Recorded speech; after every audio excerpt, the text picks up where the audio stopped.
নমস্কার বন্ধুরা, আজকে পড়ছি লীলা মজুমদারের পাকদণ্ডী বইটি দ্বিতীয় পর্বের ৭০তম অংশ। অবনীন্দ্রনাথের বাগেশ্বরী প্রবন্ধমালার আগাগোড়া ইংরেজি করেছি বেশ কিছু বছর ধরে, তবে আমার জীবনকালে প্রকাশক পাবো বলে আশা করি না। এই তো গেল গভীর বিষয়ে গভীর চিন্তার কথা। এছাড়া গল্পের বইও কয়েকটি প্রকাশিত হয়েছিল।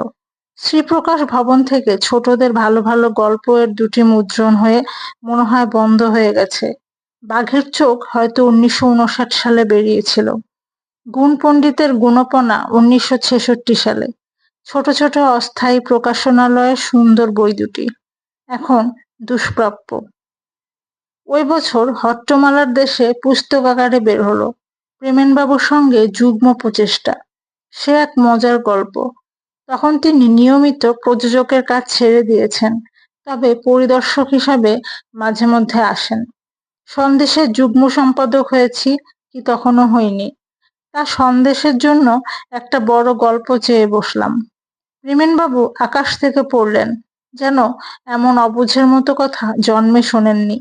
শেষটা বললেন, নতুন কিছু লিখে টিকে পারবো না, তবে একটা শুরু করেছিলাম রং মশালের যুগে, তার গুটি ৩ অধ্যায় হয়েছে, ওইটি নিয়ে শেষ করে নিন, আমিও সাহায্য করব। বলা বাহুল্য তাতেই রাজি হয়েছিলাম। কপিগুলি পাঠিয়ে দিলেন। সত্যি বলবো, গোড়ায় খুব একটা উৎসাহী হইনি। ২০-২৫ বছর আগেকার অসমাপ্ত গল্প, তাও আবার আমাকে লিখতে হবে। কিন্তু পাণ্ডুলিপি পড়ে আমি অবাক। ওকে ধরলাম, আমি না হয় লিখছি, কিন্তু শেষটা কি হলো বলে দেবেন তো? প্রেমেনবাবু বললেন, তাই যদি মনে থাকবে তবে আর আপনাকে দিয়ে লেখাবার তালে আছি কেন? সত্যিই বলতে পারলেন না। অগত্যা ওই গল্পের একমাত্র পরিণাম যা হতে পারে তাই লিখে ফেললাম। উনিও খুব খুশি। ওই বইয়ের নতুন সংস্করণ সম্প্রতি অন্নধারা নামক প্রকাশনী থেকে প্রকাশিত হয়েছে। ২ জাত চোরের গল্প। শেষটা তারা না, থাক, রসভঙ্গ করতে নেই। কলের পুতুল মাকুর গল্প সন্দেশে ধারাবাহিকভাবে বেরোলো। পরে ১৯৬৯ সালে নিউ স্ক্রিপ্ট থেকে বইও হলো। নেপোর বইও সন্দেশে বেরোলো ধারাবাহিকভাবে। মিত্র ঘোষ পুস্তক আকারে ছাপলেন। বিড়ালীয় ব্যাপার, খুব রসের।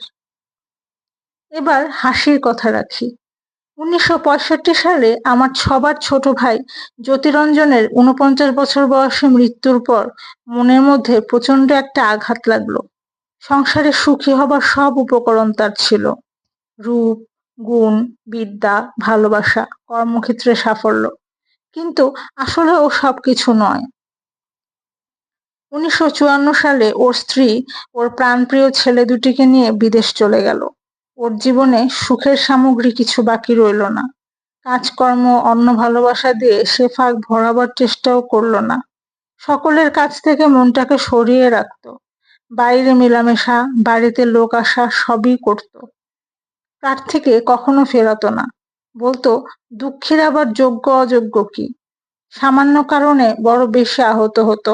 শেষটা একদিন বলেছিলাম, ডিভোর্স যখন হয়ে গেছে ছেলেদের আনাবে না? বলেছিল, মার কাছ থেকে ছেলে ছিনিয়ে আনার মতো নিষ্ঠুরতা হয় না। এমনি করে ১০ বছর কাটলো। তারপর ১৯৬৫ সালে হৃদরোগে মারা গেল, হাসপাতালের সাধারণ ওয়ার্ডে। দুপাশে দুজন দীন দরিদ্র রুগীর মধ্যিখানে শুয়ে। তাই হয়তো সে চাইতো, চোখের সামনে রাখবার জন্য কেবিনে রাখেননি ডাক্তার। এই একটা আঘাত আমি কিছুতেই জয় করতে পারিনি। তার কথা মনে হলেই বুকটা আজ পর্যন্ত টনটন করে। কত রূপ, কত গুণ, কত সাফল্য, কিন্তু ভাগ্যে সুখ ছিল না।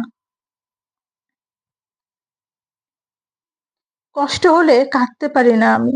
অন্তরের অন্তঃস্থলে কোথাও একটা ঘাট রাখা আছে, সব চোখের জল সেইখানে জমা হয়। তবে ছোটবেলার স্মৃতিগুলো হঠাৎ কেমন সজাগ সচেতন হয়ে উঠল। মনে আর কিছুতেই শান্তি পাই না। সেই সময় আমার প্রিয় বন্ধু গজেন মিত্র একদিন বললেন, যা মনে হয় সঙ্গে সঙ্গে লিখে ফেলুন, আমি কথা সাহিত্যে ধারাবাহিকভাবে ছাপি। তাই করলাম, মনটা হালকা হলো। পরের বছর ওই বই রবীন্দ্র পুরস্কার পেল। তখন আজকালের মতো আনুষ্ঠানিকভাবে পুরস্কার দেওয়া হতো না। মনে আছে তখনকার শিক্ষা বিভাগের বিশিষ্ট কর্মী আমার স্নেহভাজন অমিয় সেন ঠিক কাগজে মোড়া এক বাক্স সন্দেশের মতো করে নোটের তোড়া বেঁধে আমাদের চৌরঙ্গীর ফ্ল্যাটে পৌঁছে দিয়ে গেছিল। আজ সেও নেই। সে রাত্রি খুব দুঃখে কেটেছিল। কেবল মনে পড়েছিল যত আমার সুখে সুখী, দুঃখে দুঃখী ছিল। 1963 সালে সঙ্গীত নাটক একাডেমি থেকে পুরস্কার নিয়ে যেদিন সকালে দিল্লি থেকে ফিরলাম, সেদিন বিকেলে কথা নেই, বার্তা নেই। আরো কয়েকটি প্রিয়জনকে জুটিয়ে এনে যতু আমাদের নানা রকম ভালো ভালো খাবার খাইয়েছিল। ভাবি কাকে সুখ বলে, কাকে দুঃখ বলে বুঝতে পারি না। বুকের মধ্যে সব মিলেমিশে একাকার হয়ে থাকে।